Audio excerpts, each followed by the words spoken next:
పరిశుద్ధుడైన దేవానికి స్తోత్రమునైనా ఈ ఉదయకాలమందు చిన్న మందగా చేరి నా తండ్రి నేను స్తుతిస్తుండగా ప్రభా మీరు మా మధ్యలోనికి దిగి వచ్చి మమ్మల్ని ఒక్కొక్కరిని నీ దయతో ఆశీర్వాదకరంగా మార్చినట్లు కృప దయచేయండి.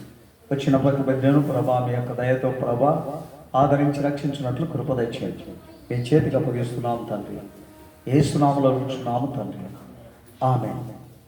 ఈరోజు మనం వాక్యంలోనికి వెళ్తుండగా మంచి తనం అనేటువంటి యొక్క ప్రతిఫలమును మనము బలమును పొందాలని దేవుడు మనల్ని హెచ్చరిస్తున్నారు. ఈ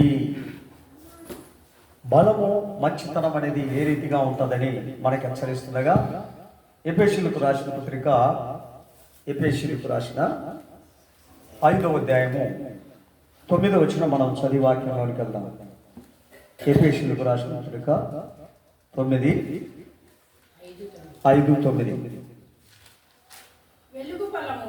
వెలుగు ఫలము సమస్త విధములైన మంచితనము, నీతి, సత్యం అనే వాటిలో కనబడుచున్నది.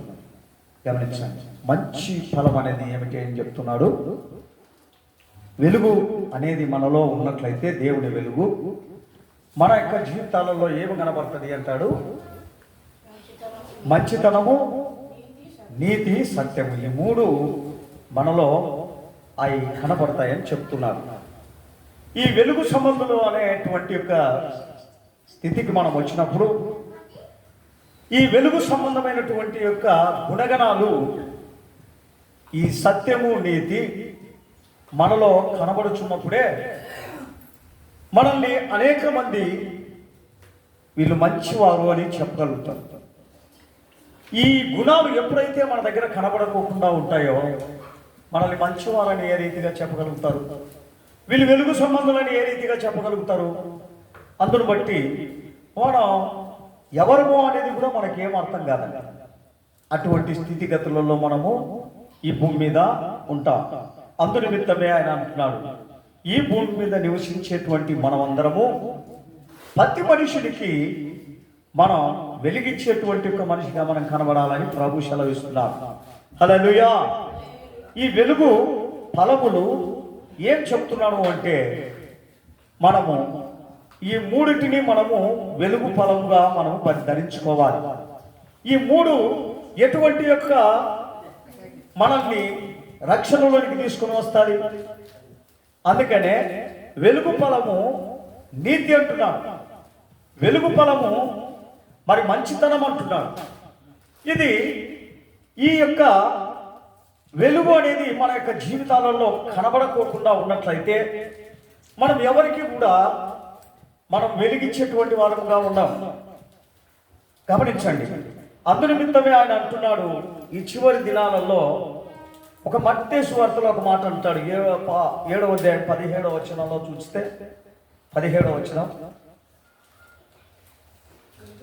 7:17 మత్తయి సువార్త 7:17 వచనం. అలాగుననే ప్రతి మంచి చెట్టు మంచి ఫలములను ఫలిస్తుంది, పనికి మాలిన చెట్టు కాని ఫలములు ఫలిస్తుంది. అలాగే ఇంకొక వచ్చిన అట్లే చదవాలి. 21 చదువు. మంచి చెట్టు కాని ఫలములు ఫలింపనేరదు, పనికి మాలిన చెట్టు మంచి ఫలములు ఫలింపనేరదు. మంచి ఫలములు ఫలింపని ప్రతి చెట్టు నరకబడి అగ్నిలో వేయబడెను. గమనించండి ప్రియమైన వారులారా, ఇప్పుడు మనమే ఉన్నాం. ఒక మంచి మనిషిని చూసి వాళ్ళు చావాలనుకోవడమో లేకపోతే వాళ్ళు ఇలా లేకుండా పోవాలనుకోవడమో అనుకోం. ఎందుకనో వారిలో ఒక మంచి గుణగణాలు ఎప్పుడైతే కనబడతా ఉన్నాయో ఆ గుణగణాలలో మనందరం కూడా ఏం చూస్తూ ఉంటామంటే ఆ మంచితనాన్ని చూస్తూ ఉంటాం అన్నమాట. మంచిని పెంచాలా అనేటువంటి స్థితిగతులు మనలో కనబడాలి. ఈ రోజు మనం చూసినప్పుడు ఎక్కడ మంచితనం అనేది కనబడదు, ఎక్కడ మంచి అనేది మనకు కనబడదు. ఎక్కడ చూసినా కూడా భయంకరమైనటువంటి యొక్క గుణగణాలు కనబడతాయి. అందును బట్టి ఆయన అంటున్నాడు, చెడ్డదైతే దాన్ని మనము ఉంచం, అది ఎట్లన్నా కానీ దానిని కాల్చాలా అని అనుకుంటాం.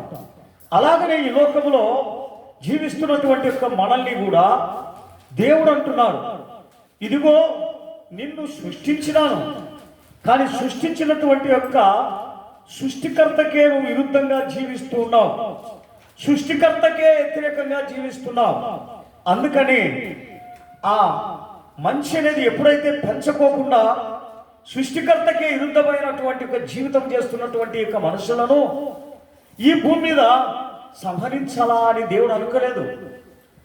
వారిని కడవరకు ఉండి వారిని పెరగనివ్వండి, లాస్ట్ వరకు పెరగనివ్వండి, తర్వాత వారిని నేను కాలుస్తాను అంటున్నాడు. ప్రియమైన దేవుని బిడ్డ, ఈరోజు మన జీవితంలో మనకు ఒక మంచి రోజులు, మంచి యొక్క దినాలు, మంచి యొక్క గుణాలు మనలో కనబడాలనే దేవుడు మనందరినీ కూడా మంచి మనసులుగా చూడాలని దేవుడు కోరుకుంటున్నాడు. అయితే ఈ లోక సంబంధమైనటువంటి యొక్క జనులను ఆయన మరి వీళ్ళు మంచోళ్ళు అని చెప్పలేడు. ఎందుకు తెలుసా? ఆయన అందరినీ మంచిగానే చేసినాడు, అందరినీ మంచి యొక్క స్వభావంతో జీవించడానికి జనులను సృష్టించినాడు. కానీ మనిషిలో తన తంత్రమును ధరించుకొని, తన స్వకీయతను ధరించుకొని, తనలో ఉన్న చెడు బుద్ధిని ధరించుకొని మనుషుడు దేవునికి దూరం అయిపోయినట్లుగా మనం చూస్తున్నాం. అందును బట్టి దేవుడు అంటున్నాడు, మీరైతే మంచి ఫలములను ఫలించుడి, మంచి యొక్క స్వభావముతో మీరు పెరగండి అని ప్రభు దగ్గరికి వచ్చినటువంటి యొక్క బిడ్డలందరికీ ఆయన హెచ్చరిక చేస్తా ఉన్నాడు. ఏమని హెచ్చరిక చేస్తున్నాడు? మీరు మంచి బలాన్ని, మంచి దానిని పెంచండి, నీతిని పెంచండి అని మనందరికీ కూడా హెచ్చరిస్తూ ఉన్నాడు. అదే యోహాను సువార్త 15వ అధ్యాయము 1 నుండి 8 వరకు ఒక్కొక్క వచ్చినమే మనం చదువుదాం. నేను నిజమైన ద్రాక్షావల్లిని, నా తండ్రి వ్యవసాయకుడు, నాలో ఫలింపని పత్తి తీగను ఆయన తీసి పారవేయును. ఫలించు పత్తి తీగను మరి ఎక్కువగా ఫలింపవలెనని దానిలోని పనికిరాని తీగలన్నిటినీ తీసివేయును.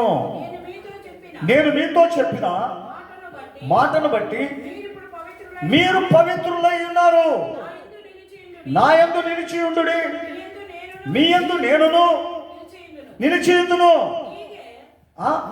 తీగ ద్రాక్షావల్లిలో నిలిచి ఉంటేనే గాని తనంతటా తానే ఎలాగ ఫలింపదో అలాగనే నా యందు నిలిచి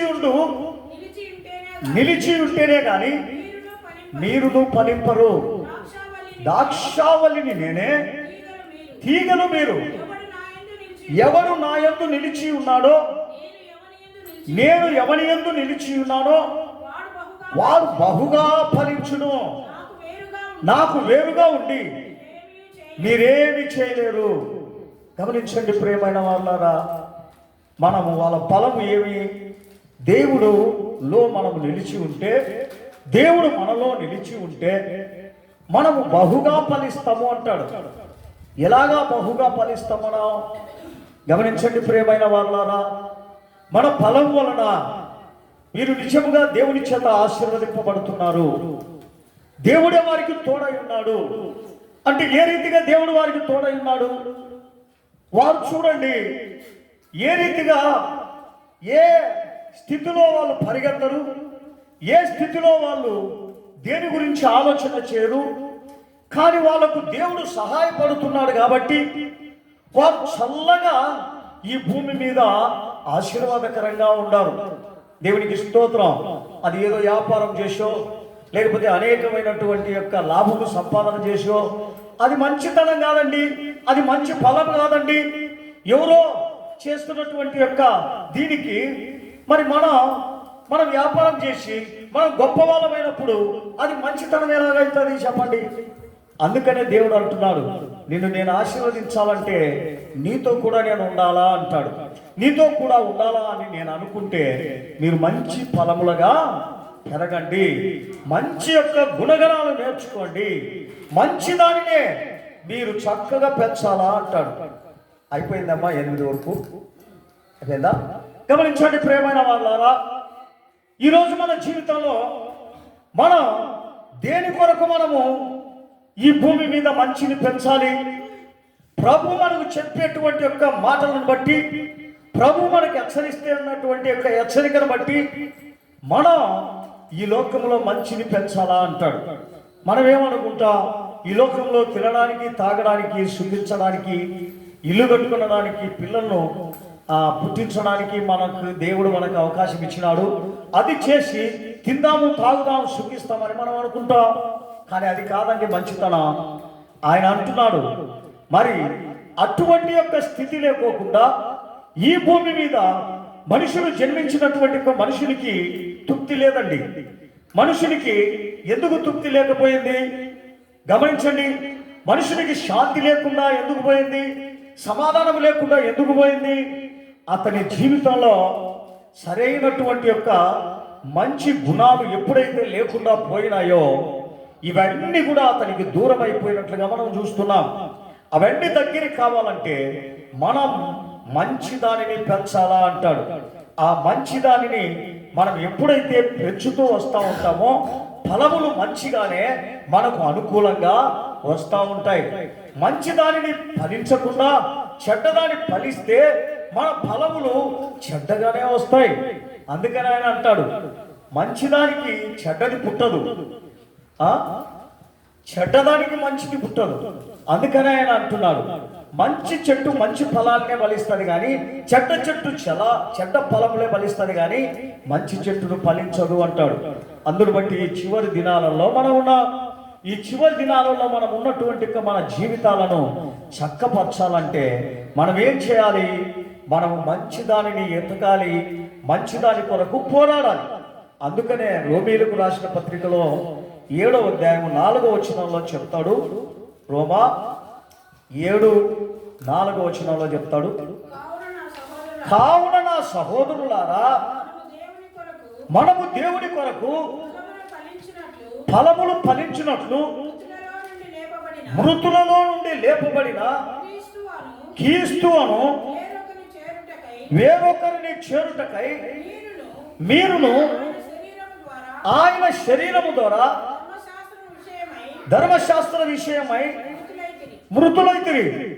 గమనించండి ప్రియమైన వాళ్ళారా, ఎవరి ద్వారా మనము ఈ భూమి మీద మనము మృతులైపోయినా?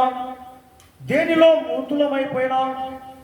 గమనించండి ప్రియమైన వాళ్ళారా, చెడ్డగా ఉన్న మనం, ద్రోహులుగా ఉన్న మనం, అక్రమగా ఉన్న మనం ఎవరి దగ్గరికి వచ్చినా ప్రభు మన కొరకు మరణించి మన యొక్క పాపముల కొరకు, మన దోషముల కొరకు, మన అతిక్రమముల కొరకు ఆయన తాను మన కొరకై ప్రాణం పెట్టినప్పుడు, ప్రభువా నీవు పాపము లేనివారు కానీ మా అందరి కొరకు నీవు పాపము పెట్టి, నా తండ్రి మాకు మా పాపములను మేము శిక్ష పొందకుండానట్లు మాలో మేము మనసు మార్చుకొని ఎప్పుడైతే తగ్గించుకొని ఇక మీదట ఈ తప్పిదములన్నీ ఇప్పుడే విడిచిపెట్టి నీతో కూడా వస్తున్నాం ప్రభా అని ఎప్పుడైతే మనం మార్పు చెంది ఎప్పుడైతే బాప్తిసము పొందుతామో అప్పుడు మనము పాతి పెట్టబడి తిరిగి ఎవరి ద్వారా లేస్తున్నాం?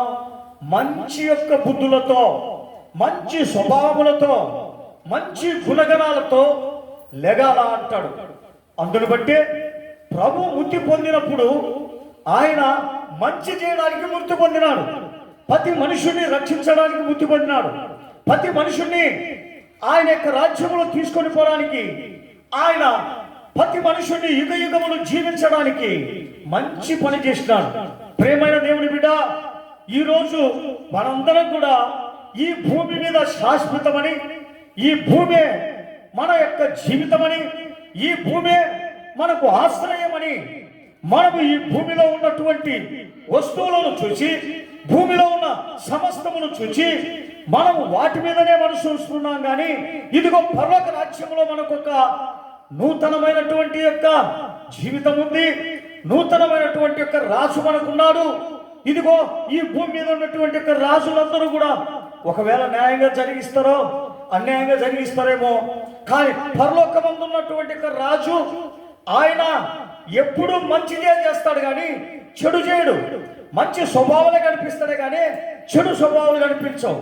అటువంటి యొక్క రీతిగా ఈ భూమి మీద నిన్ను నన్ను ప్రభు ఒక మంచి ఫలములు ఫలించాలని ఆయన నిర్ణయించినాడు. నిర్ణయించిన తర్వాత నా దగ్గరికి వచ్చి మీరు మృతి పొంది మీరు మళ్ళా మొలకెత్తండి. ఏమిట్లో మొలకెత్తాలి? మంచితనముగా, నీతిగాను, యథార్థముగాను, మంచి గుణగణాలతో నువ్వు మొలకెత్తాలని ప్రభు సెలవిస్తున్నాడు. అటువంటి యొక్క స్థితిగతులకే నిన్ను నన్ను పిలిచినాడండి. ఆ మంచితనాలే ఏమి చెబుతున్నాడో తెలుసా? ఆ మంచితనము ఒక పరిశుద్ధాత్ముని పొందినటువంటి ఆ మనిషిలో ప్రార్థనకు పోయే వాళ్ళ దగ్గర కనపడదండి. ప్రార్థనకు పోయి వచ్చే వాళ్ళ దగ్గర ఈ మంచితనం కనపడదు. కానీ అతడు మృతి పొంది లేచిన తర్వాతనే అతని యొక్క జీవితం చక్కగా కాపాడబడుతుంది. అందును బట్టి దేవుడు అంటున్నాడు, ఆ చక్కగా కాపాడబడాలంటే ఆ జీవితం ఏం చేయాలా అంటున్నాడు తెలుసా? దానిని మంచిదానిగా పెంచాలా అంటాడు. మంచిదానిగా దాన్ని నిరూపించాలా, మంచిదానిగా చూపించాలా అంటాడు. అందును బట్టే అక్కడ గలతీయులకు రాసిన పత్రిక 5వ అధ్యాయం 22వ వచనంలో ఈయన మనకు హెచ్చరిస్తున్నాడు. ఏమి హెచ్చరిస్తున్నాడో తెలుసా? గమనించండి. ఆ మంచితనం ఏమిటో తెలుసా? అవి అయితే ఆత్మఫలం ఏమనగా ఏమి కావాలంటున్నాడు మనిషిలోనికి? అతడు మృతి పొంది లేచిన తర్వాత మొట్టమొదట అతడు నేర్చుకునేది ప్రేమ, తర్వాత అతనిలో ఒక సంతోషం, మూడోది సమాధానం కావాలా అంటాడు. అతనిలో దీర్ఘశాంతం కావాలంటాడు, దయాలత్వం కావాలంటాడు, మంచితనం కావాలంటాడు, విశ్వాసం కావాలంటాడు, సాత్వికము కావాలంటాడు, ఆశా నిగ్రహము కావాలంటాడు. గమనించండి ప్రియమైన వారులారా, ఇంటి వాటికి విరోధమైన నియమం ఏది లేదు.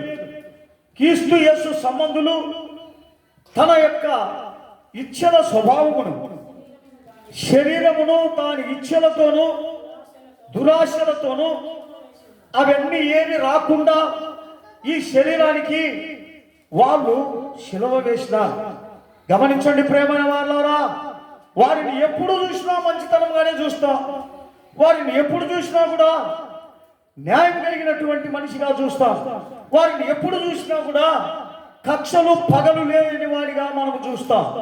అటువంటి యొక్క మంచితనాన్ని పెంచమనే ఈ భూమి మీద నిన్ను నన్ను ఏర్పరిచినాడు. ఏదో నా ఇష్ట ప్రకారం పెరుగుతా, మనిషిని చూసి నేను కొరగాని మనిషిగాను, మనిషిని చూసి నేను అసహించుకునే వాడిగాను, మనిషిని చూసి నేను ప్రేమించలేని వాడిగాను, నేను కనబడితే నాకేమి లాభం? అందుకనే ప్రభు అంటున్నాడు, నీకు లాభం కావాలంటే నీలో మంచిని పెంచమంటున్నాడు, మంచి గుణాలను పెంచమంటున్నాడు, మంచి స్వభావములను పెంచమంటున్నాడు. దేవునికి స్తోత్రం. వాటి కొరకే నువ్వు సిద్ధపడమంటున్నాడు. అందునిమిత్తమే ఆయన అంటున్నాడు, మనము నీతి కలిగినటువంటి యొక్క మనుషులుగా కనబడాలా అని కనబడుతున్నారు. అది ఎఫెసీయులకు రాసిన పత్రిక 4వ అధ్యాయము 24వ వచనంలో మనం చూసినప్పుడు మనము మంచి అంటే మనలో నీతి పెరుగుతాడు. మంచి కాకపోతే నీతి పెరగదండి. అందుకని ఆయన అంటున్నాడు, చదువుదాం మనము. నీతియు యథార్థమైన భక్తి కలిగిన వారై దేవుని పోలికగా సృష్టింపబడిన నవీన స్వభావమును ధరించుకొనుడి. ఏం ధరించుకోవాలంట? మనము మంచి దానిని పెంచినట్లయితే మనము భక్తిని, నవీన స్వభావం మనము ధరించుకోవాలా అంటాడు.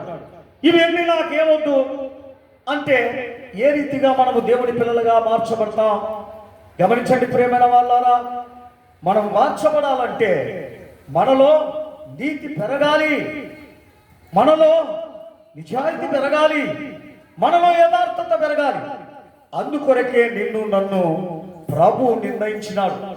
అందుకొరకే ఈ భూమి మీద నీ నిజాయితీని, నీ నీతిని, నీ యథార్థతను చూపించాలని ప్రభు మన అందరికీ కూడా హెచ్చరిస్తున్నాడు. లేదయ్యా, నా నీతి నా దగ్గరే ఉంటుంది, నా భక్తి నా దగ్గరే ఉంటుంది అంటే దేవుడు ఒప్పుకోడండి. మనం దేవుడికి కనపరచాలా అంటాడు. మన యొక్క మంచి గుణాలను, మంచి స్వభావములను, మంచి మాటలను, మంచిది పెంచాలా అంటాడు. అందుకనే మత్తయి సువార్తలో 5వ అధ్యాయం 6వ వచనంలో చెప్తాడు, ఏ రీతిగా మనము ఆయన నీతిని కొనసాగించాలని చెప్తున్నాడో తెలుసా? చదువుదాం మనము. మత్తయి సువార్త 5వ అధ్యాయం 6వ వచనం, 5:6. నీతి కొరకు ఆకలి తప్పులు గల వారు ధన్యులు, వారు తృప్తిపరచబడుదురు. గమనించండి ప్రియమైన వారులారా, దేని కొరకు వీళ్ళు తృప్తిపరచబడతారు? నీతి కొరకు. ఆకలైనను న్యాయంగాను నీతిగాను మనము జీవించినట్లయితే మన వర్ధిల్లుతాం. ఆకలి అవుతుంది అని అన్యాయం చేసినామనుకోండి, ఆకలి అవుతుందని మనం నీతిని లేకోకుండా జీవించినాం అనుకోండి, దేవుడు మనకు మేలు చేస్తాడా? ఏమాత్రం మేలు చేయలేడు. ఆకలి అయినప్పటికీ మన నీతిని విడిచకూడదు. అనేకమైన శ్రమలు వచ్చినప్పుడు నీతిని విడిచకూడదు. మన మంచితనాన్ని విడిచిపెట్టకూడదు. మనం మంచిగానే మనం జీవించాలి. మంచిదాన్ని పెంచి చనిపోయే వరకు మనం మంచిదాననే కొనసాగించాలా అని ప్రభు సెలవిస్తున్నాడు. అటువంటి నిరీక్షణ కలిగిన వారమై ఈరోజు మనం కొత్తగా మనం అందరికీ కనబడాలి. ఆ కొత్తగా మనం కనబడేటువంటి యొక్క స్థితిగతులను చూచి అందరూ ఆశ్చర్యపోవాలి.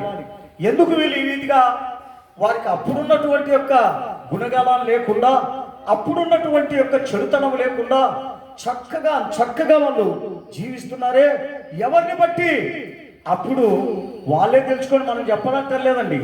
వాళ్ళే వీళ్ళు యేసు ప్రభు ప్రార్థనకు వెళ్తున్నారు, అందుకనే ఈ మంచిని వీళ్ళు పెంచి ఉన్నారు అనేటువంటి గుణాలలో అనేక మంది మన మంచితనాన్ని చూసి, అనేక మంది మన ఓర్పును చూసి, అనేక మంది మన యొక్క మనలో ఉన్నటువంటి సహనము చూసి, ఆ మంచితనాన్ని చూసి పరిగెత్తుకుంటూ ఎవరి దగ్గరికి రావాలి?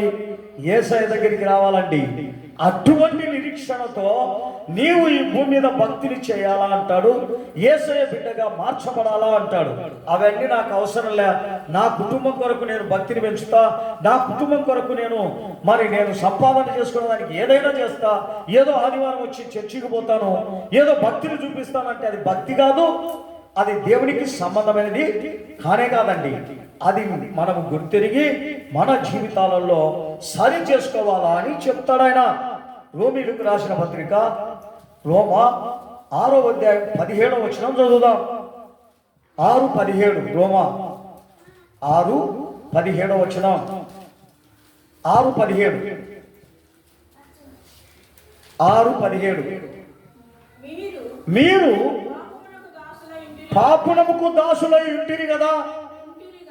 ఉంటిరి గాని ఏ ఉపదేశ క్రమమునందు మీరు అప్పగింపబడితురో దానికి హృదయపూర్వకముగా లోబడిన వారై పాపము నుండి విమోచింపబడి నీతికి దాసులు కావాలి. ఇందుకు దేవునికి స్తోత్రం. ఏం చెప్తున్నాడు ఆయన?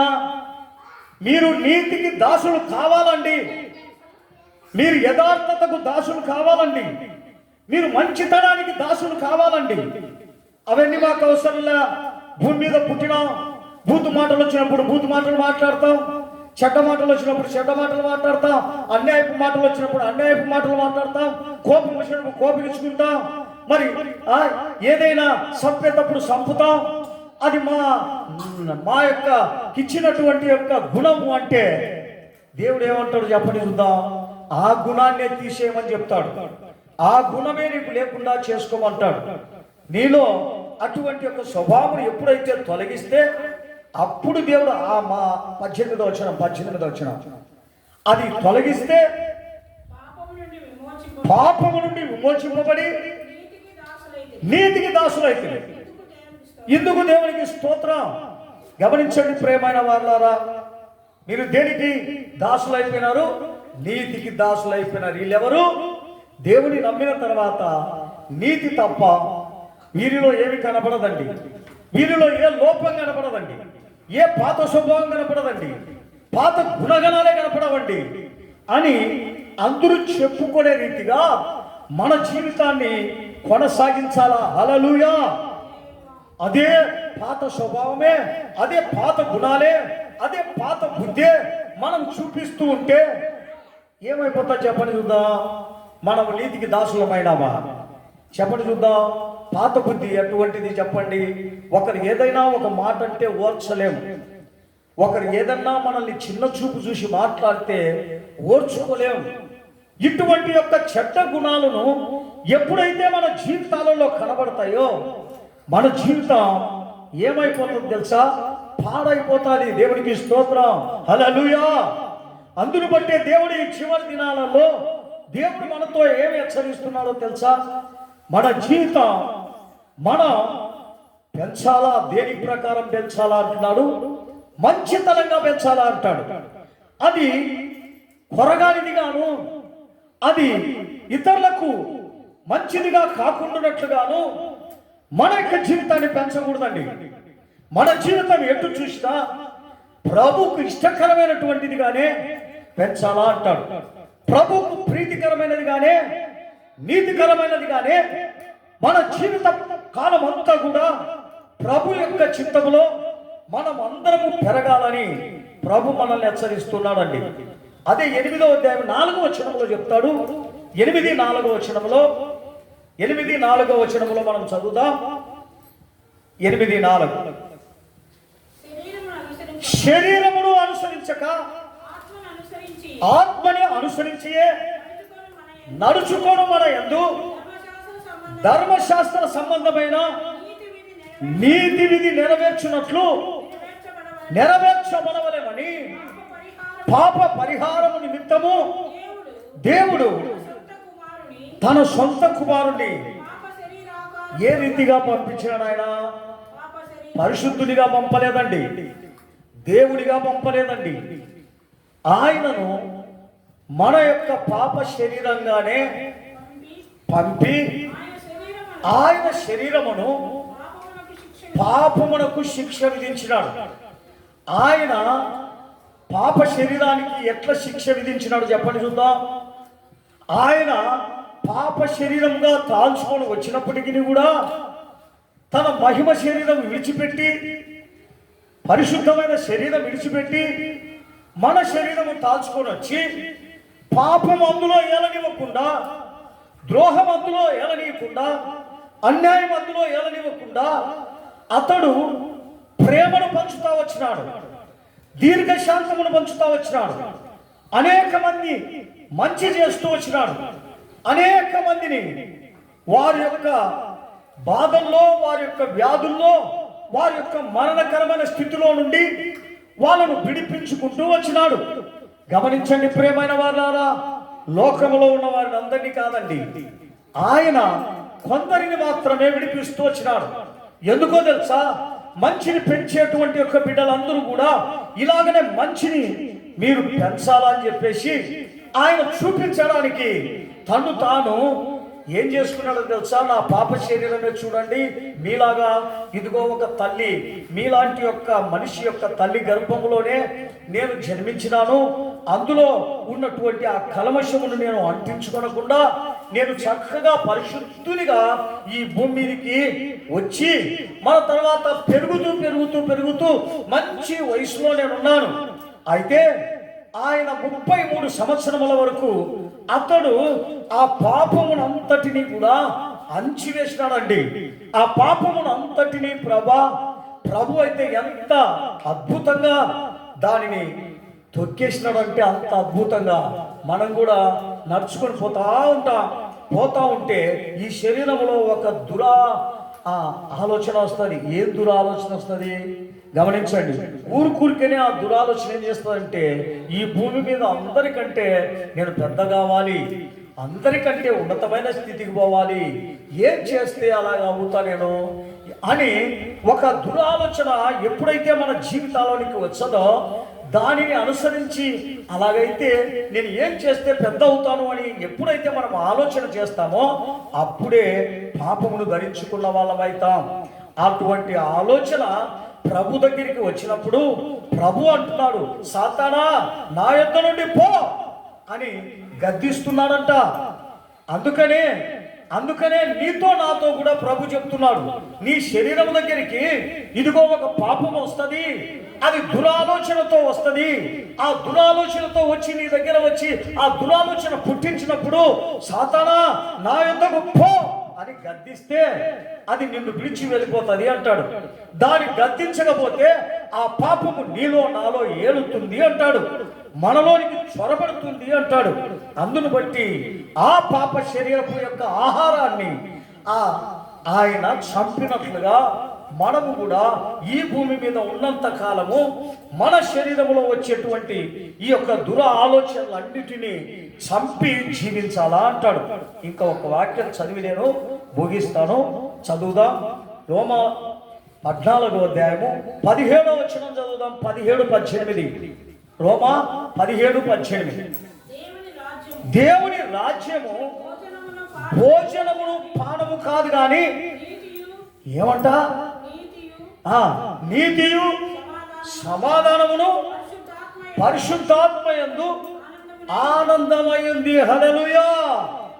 ఏంటంట, దేవుని యొక్క పౌరాత్య భోజనం అంటే భోజనం పానం కాదండి, ముఖ్యత్వం అది కాదు.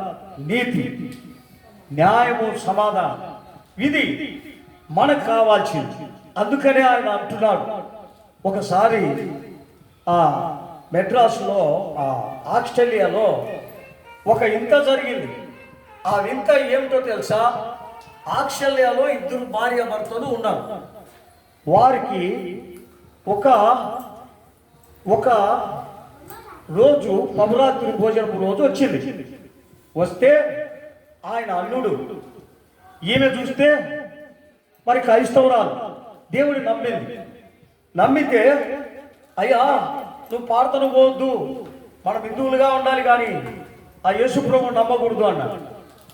ఈమె అన్నుంది, అయ్యా ఈ ఒక్కసారి నేను వెళ్తాను, ఇంకెప్పుడు వెళ్ళాను అన్నాడు.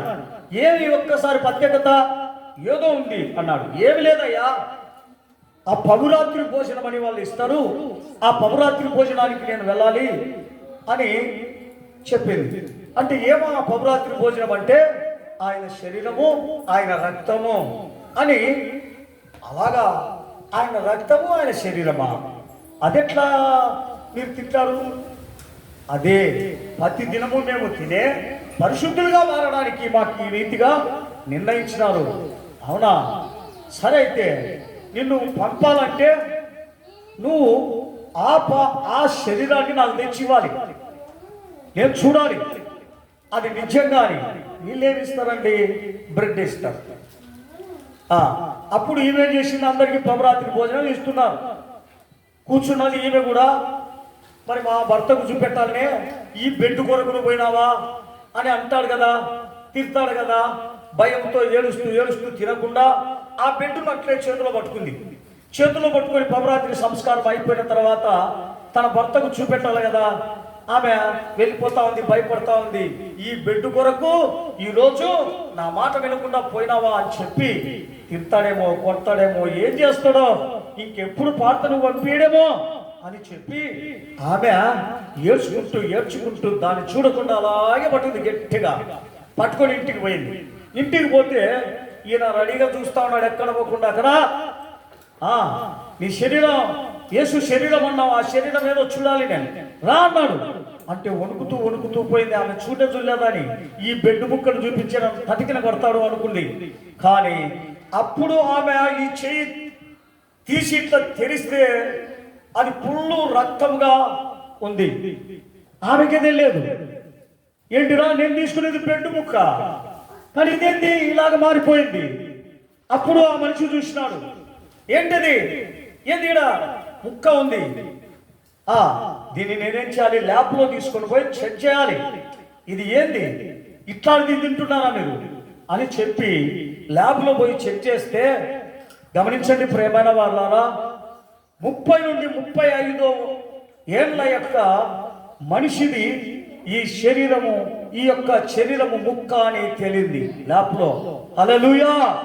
గమనించండి ప్రియమైన వాళ్ళారా, ఆ పవరాత్రి భోజనము నీతిగా తీసుకుంటే అది నీతిగా మారుతుంది, అది అల్పంగా తీసుకుంటే అది అల్పంగానే మారుతుంది. అందుకని మనం ఈ భూమి మీద దేవుడు అంటున్నాడు, పరిశుద్ధంగా జీవిస్తే పరిశుద్ధంగా పరలోకానికి పోతాం, అపవిత్రంగా మనం జీవిస్తే అపవిత్రంగానే మనం కాల్చడానికి పోతాం.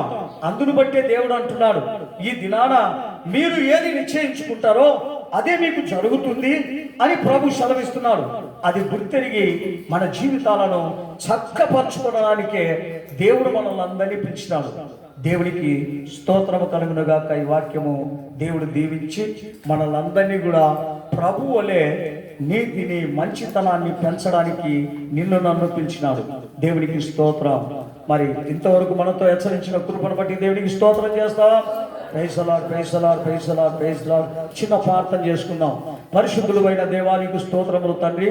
కృప కలిగిన దేవా, నీ కృపలో ప్రభ వచ్చిన బిడ్డలందరినీ కూడా ప్రభ ఒక గ్రహింపు కలిగిన ఆత్మను మీరు దయచేయండి. ఒక మంచితనాన్ని ప్రభ పెంచేటువంటి ఒక గుణాన్ని దయచేయమని అడుగుతున్నాం. చివరి దినాలలో ఉన్నాం ప్రభ, అది గుర్తెరిగి ప్రభా మా జీవితాలను మార్చుకొని, మా స్వభావాలను మార్చుకొని ఒక నూతనమైనటువంటి స్వభావాలుగా మార్చుతాయన వచ్చిన బిడ్డలందరికీ ప్రభా మీ అభిషేకం అనేది ప్రభా నింపిన తండ్రి, వారిలో ఉన్న బలహీనతలు, బాధలు, ఇరుకులు, ఇబ్బందులు, శ్రమలు నజరేయుడైన యేసు నామములో పారదోలినట్లు కృప దయచేయండి. నా తండ్రి వచ్చిన బిడ్డలందరికీ కూడా శాంతి, సమాధానము, నెమ్మది, దీర్ఘశాంతి అన్ని విధాలుగా ఆశీర్వాదకరంగా నింపునట్లు కృప దయచేయమని మమ్మల్ని మేము తగ్గించుకొని నీ దయగలిగిన స్థానికి అప్పగిస్తున్నాం. యేసు నామములో అడుగుచున్నాము తండ్రి, ఆమేన్. స్తోత్రం, స్తోత్రం, స్తోత్రం. నా ప్రాణమా యెహోవాను స్తుతించుము, నా అంతరంగ సమస్తమైన పరిశుద్ధ నామమును స్తుతించుము. నా ప్రాణమా యెహోవాను స్తుతించుము, ఆయన చేసిన ఉపకారములలో దేనిని అందరూ దేవునికి స్తోత్రం చేస్తా. స్తోత్రం, స్తోత్రం. హల్లెలూయా, హల్లెలూయా, హల్లెలూయా. అందరికీ స్తోత్రం. Praise the lord.